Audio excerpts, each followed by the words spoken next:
Rendons-nous maintenant auprès de Lise Valcourt. Lise Valcourt, bonjour. Bonjour. Ça va bien? Oui, ça va bien. Merci beaucoup d'être ici à l'émission Toute la Bible en parle. Et parlez-nous un petit peu de vous. Bon, moi, je travaille à Interlivre. C'est une maison de diffusion de livres. Oui. On fait venir des livres là, de différents pays. On les amène ici au Québec, puis on les diffuse dans les librairies. C'est des livres surtout là, qui parlent de Dieu. Oui. Oui. Et je sais que, Lise, que durant il y a à peu près 2 ans ou il y a 1 an, le bateau Logos est venu à Montréal. Et là, vous avez eu vraiment de la circulation Oh, oui. dans le vieux port de Montréal. Oui, oui, oui. Vraiment, là, c'était nous autres qui s'occupaient de faire venir les livres pour le bateau. Pour ce projet-là. Oui, oui. On veut parler de quelque chose qui vous tient beaucoup à cœur. C'est la raison pour laquelle vous êtes ici aujourd'hui. C'est que je prends pour acquis que vous connaissez Jésus dans votre vie comme Seigneur, comme Sauveur. Et j'aimerais vous demander comment vous vous êtes intéressé à connaître Dieu au début et quel est ce cheminement qui vous a amené à lui. Oui. Bien, au point de départ, je ne croyais pas en Dieu. Pour moi, ceux qui croyaient en Dieu, c'est ceux qui avaient besoin d'une béquille. Puis pour moi, je trouvais ça vraiment idiot qu'on essaye de s'imaginer un Dieu juste pour se rassurer puis nous donner une raison de vivre. Puis, dans mon adolescence, je me suis tenue avec une amie, Darkise. Ça a été vraiment ma meilleure amie. On a eu vraiment du bon temps ensemble. On jasait, on se confiait, on riait ensemble. Lise, est-ce que c'est parce que vous, à ce moment-là, vous étiez plus sensibles, toutes les deux, vous étiez plus sensibles aux choses de Dieu, que vous pouviez parler des choses... Non, je croyais pas en Dieu dans ce temps-là, puis elle non plus, je crois Même pas. là? Non. Alors, je pensais que cette amie vous avait un petit peu sensibilisé à Dieu, mais ce n'est pas le cas du tout. Bien, pas au début. À un Bon. moment donné, c'est ça, là, après le secondaire, on est allé au cégep. Puis là, elle a commencé à suivre un cours différent du mien, puis elle a commencé à se tenir avec des personnes que moi, je connaissais pas. Puis à un moment donné, elle est venue me voir, puis là, elle m'a dit, ben Lise, je suis devenue témoin de Jéhovah. Puis là, elle m'a expliqué pourquoi. Puis moi, ça me faisait de la peine. Je me disais, ah, pauvre vrai, si elle savait dans quoi qu'elle s'embarque. Puis en même temps, je la respectais. Mais ce qui m'avait frappée, c'est qu'elle m'avait donné une Bible, juste comme ça.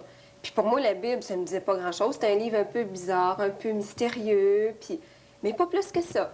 Mais je la lisais. Une fois de temps en temps, je regardais parce que je trouvais qu'il y avait vraiment des bons passages, comme des passages sur l'amour. Puis j'étais beaucoup intéressée aussi dans ce temps-là à la psychologie. Ah oui. Puis je trouvais que dans la Bible, c'était des choses quand même saines qui disaient... Il n'y avait pas des grands mots là, de psychologie, mais les principes, ils étaient bons. Puis je les lisais juste parce que je trouvais ça bien, comme ça. C'est elle, donc, même si c'était pas tout à fait... Ça ne cadrait pas avec vos croyances, votre arrière-plan religieux, Non. c'était très important puisqu'elle vous a donné la parole de Dieu. Elle Ouais. vous a donné la Bible. Oui. Oui? À partir de ce moment-là, je pense que Dieu a commencé à travailler dans ma vie. Parce que sans m'en rendre compte, j'ai commencé à rechercher des groupes. J'ai fait une fin de semaine de charismatique, j'avais fait des biscoums, les Hercules. Puis j'aimais bien ça. Je sortais de là, puis j'étais vraiment, je sais pas quel mot que je pourrais dire, là, je flottais. Oui. Mais je croyais pas en Dieu encore, je croyais pas en Jésus. Je sais pas pourquoi ça faisait cet effet-là, mais...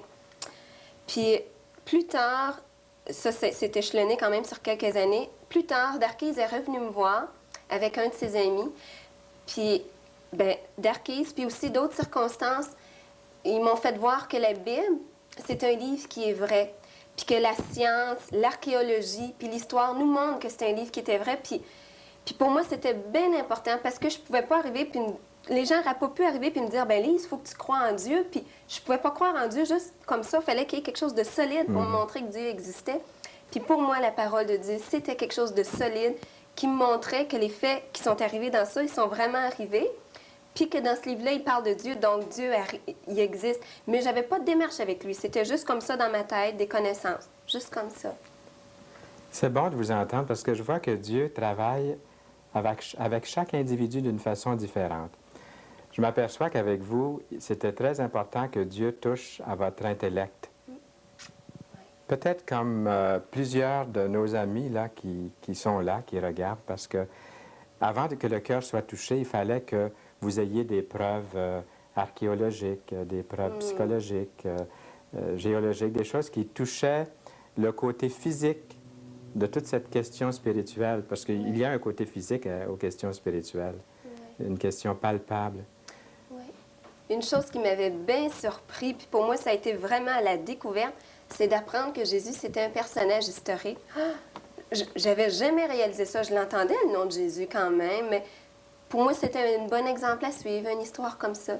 Puis quand j'ai su qu'il était vraiment historique, pour moi, ça m'a vraiment, vraiment frappée.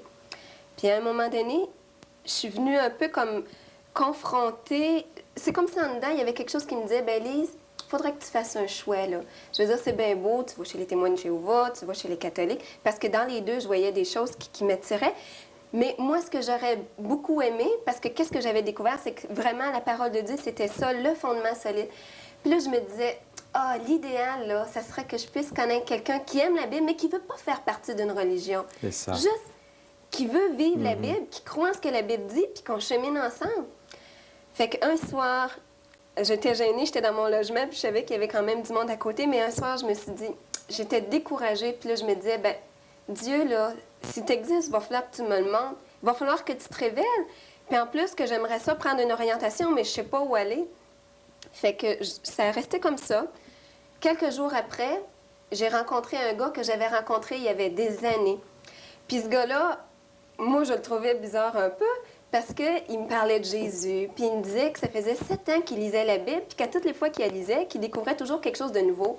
Puis pour moi, ça se pouvait pas. Je veux dire, tu lis un livre, puis quand il est fini, tu le sers, tu le mets dans ta bibliothèque, puis c'est fini. Puis en même temps, je le trouvais un peu toto de me parler de Jésus, parce que pour moi, il n'existait pas, mais je le respectais. Mais quand je l'ai revu, par exemple, ça l'a cliqué. Parce qu'une chose qui m'avait frappée, il m'avait jamais parlé d'une religion, jamais. Fait que là, je suis allée le voir, puis j'ai expliqué qu'est-ce que je vivais, que je me sentais tiraillée, puis tout ça. Fait qu'il m'a demandé si j'avais le goût de rencontrer des chrétiens. Ben, j'ai dit, pourquoi pas? Ben oui. Fait que là, il m'emmenait à une église. Puis je me souviens que j'avais pas aimé ça, j'avais trouvé ça ennuyeux, vraiment, là. J'avais rien compris. Mais à la fin, il y avait un gars qui m'a pris à part, puis qui m'a parlé. Puis là, il m'a raconté son témoignage, comment lui il a connu le Seigneur. Puis ensuite, il m'a expliqué, là, si on peut dire, le gros mot, le plan du salut. Il m'expliquait que, bon, j'étais pécheur, que j'étais pas parfaite, puis qu'à cause de ça, je pouvais pas aller au ciel, donc j'étais perdue, puis que là, j'avais besoin de Jésus, parce que Jésus était mort sur la croix pour moi. Mais moi, il me racontait tout ça, puis je pleurais. Je pleurais parce que je me disais, oh non! J'ai dit, là, je suis poignée avec un paquet de doctrines, j'ai les catholiques, j'ai les témoins de Jéhovah, puis là, j'ai dit, tu viens mettre une autre affaire comme ça. Puis là, j'étais mêlée. Mais je me suis souvenue dans la Bible qu'il y avait un verset qui disait ceci, « Demandez et l'on vous donnera. Cherchez et vous trouverez. Frappez et l'on vous ouvrira. » Fait que j'ai dit, bon, OK. J'ai dit, je vais partir avec ça. Parce que là, moi, je capotais un peu. Il m'avait dit que j'étais perdue. Fait que là, j'ai dit, ouais, OK. Demandez et l'on vous donnera. Cherchez et vous trouverez. J'ai dit, je vais chercher. Il y a 2 choses que je peux trouver. Première chose, c'est que tout ce qu'il m'a dit, c'était pas vrai. Bon, j'ai dit, OK, je vais avoir perdu du temps à chercher, mais au moins, je vais être rassurée, puis je vais pouvoir continuer mon petit bonhomme de chemin. Mais là, je me dis, ouais, mais si je découvre que qu'est-ce qu'il m'a dit que c'est vrai que je suis perdue, là, je dis, oh non. Mais je dis, oh non, il m'a quand même présenté un moyen de m'en sortir. C'était Jésus qui a tout porté pour moi sur la croix. Fait que je dis, OK. Fait que c'est ça, j'ai fonctionné comme ça. J'ai cherché là-dedans pendant plusieurs mois. Jusqu'à un moment donné où j'ai découvert ces réalités-là, que j'étais pécheur. Je veux dire, ça a l'air drôle de dire pécheur, là, mais j'ai découvert que j'étais pas parfaite, puis que devant Dieu, il me voyait pas toujours que j'étais pas correcte, puis que j'ai accepté le Seigneur. C'est tout ça qui vous a amené à accepter le Seigneur, à croire en Dieu. Oui. C'est ça, je vérifiais toujours aussi si tout était bien fondé sur la parole, parce que je voulais pas embarquer dans une gang mais ce qui m'amenait, je me dis, si vous m'amenez quelque chose, vous me dites quelque chose, montrez-moi-le. Il faut vraiment que ça soit biblique. Parce que je me dis, un homme, ça peut se tromper, une religion, ça peut se tromper, mais ça, c'est la parole de Dieu, puis Dieu, il la protège, sa parole. Fait que c'est vraiment là-dedans que je mettais ma confiance. Moi, j'aimerais poser une question que j'avais même pas prévu de poser. Là. Ça ne vous fait pas trop peur? Je sais pas. Non. Autrefois, vous avez grandi dans une religion, puis vous l'avez suivie, peut-être un peu plus tard, moins. Vous avez perdu la foi. Vous avez rencontré un membre d'une secte qui est devenue elle était une grande amie. Pour vous, à cette époque, c'était des religions ou des sectes. Mais aujourd'hui, est-ce que vous avez l'impression que vous suivez une religion, une autre religion, ou je ne veux pas vous mettre les mots dans la bouche. Qu'est-ce que vous diriez à cette question-là? Moi, j'ai vraiment pas l'impression de suivre une religion parce que je reste toujours consciente. Parce que pour moi, vraiment, le fondement, c'est la parole de Dieu. Puis même à l'église que je vais, si jamais à un moment donné, je me rends compte qu'il y a des choses qui sont pas correctes, bien, je demande à Dieu, bien, rouvre-moi les yeux pour que je vois clair, puis que ça soit à toi que je m'accroche. Pas à un groupe, à des pensées ou à des traditions, mais vraiment à toi, Seigneur, parce que c'est un Dieu qui est vivant, puis c'est ça, il nous comprend, puis il nous parle, puis il communique avec nous autres. Ça fait très, très longtemps que ce que vous venez de dire n'a pas été dit à toute la Bible en parle. Et voilà la belle occasion de l'avoir dit. Vous ne suivez pas une religion, au fond, ce que vous faites, c'est une personne vivante, authentique. Ouais. Jésus-Christ et sa parole. Ouais. Est-ce que c'est pas mieux comme ça? Ben, en tout cas, pour moi, oui, je me sens bien dans ça. Puis pour moi, c'est rassurant de savoir que c'est à Dieu que je peux m'accrocher avant de m'attacher à un groupe religieux comme tel. Parlons un petit peu de l'avenir. À quoi la vie chrétienne vous appelle ou qu'est-ce que la vie chrétienne vous apporte, premièrement? Ah, la vie chrétienne. Pour moi, là, je mets un peu le mot comme conversion sur le fait que j'ai accepté le Seigneur dans ma vie. Mais pour moi, c'est un peu comme un mariage. Je veux dire, on se marie, c'est bien beau, la journée, c'est merveilleux. Mais c'est ensuite que commence vraiment notre relation avec notre futur, bien, notre mari quand on sera marié. Bien, pour moi, avec le Seigneur, c'est la même chose. J'ai connu le Seigneur, mais à cette heure, c'est vraiment une relation que je veux apprendre à développer, à avoir une relation qui est vraie avec le Seigneur, même dans des choses qui ne sont pas belles en moi parce qu'il les voit. C'est ça, de développer une relation vraie avec lui, personnelle, le laisser écouter, bien, le laisser parler pour voir qu'est-ce qu'il aimerait me dire. Puis pour moi, c'est vraiment là, par la parole, dans la prière aussi, puis dans tout ce qui m'entoure autour de moi, être sensible à ce que Dieu voudrait me dire ou ce qu'il voudrait que je fasse. C'est merveilleux. C'est la sorte d'entrevue que j'aimerais qui dure très, très longtemps, là. Mais je voudrais vous accorder du temps pour que vous nous reparliez de votre travail. Et vous avez quelque chose à nous offrir. Prenez le temps qu'il faut pour nous expliquer tout ça. D'accord. Ça serait bien. Ben, comme je vous disais, pas mal tout le long de l'entrevue, pour moi, l'importance pour connaître la vérité, connaître Dieu, c'est vraiment dans sa parole. Oui. Puis, j'aimerais ça encourager les gens à lire la parole de Dieu, la Bible, mais pas la lire pour connaître les histoires, puis connaître des versets par cœur nécessairement, mais vraiment que ce soit une occasion à Dieu de nous parler, puis de se révéler, puis de nous montrer des choses. Puis, j'aimerais pouvoir présenter le partage. En le tenant un petit peu assez longtemps là, pour qu'on puisse le voir comme il faut. C'est ça. C'est une série de commentaires bibliques. C'est des rédacteurs du Québec qui font ça. Et puis, pour expliquer un peu comment ça fonctionne, là, je vais prendre une page comme ça. C'est qu'à chaque jour, il y a un texte qui nous est proposé. Et puis, c'est ça, on lit le texte. Puis après avoir lu le texte, au début,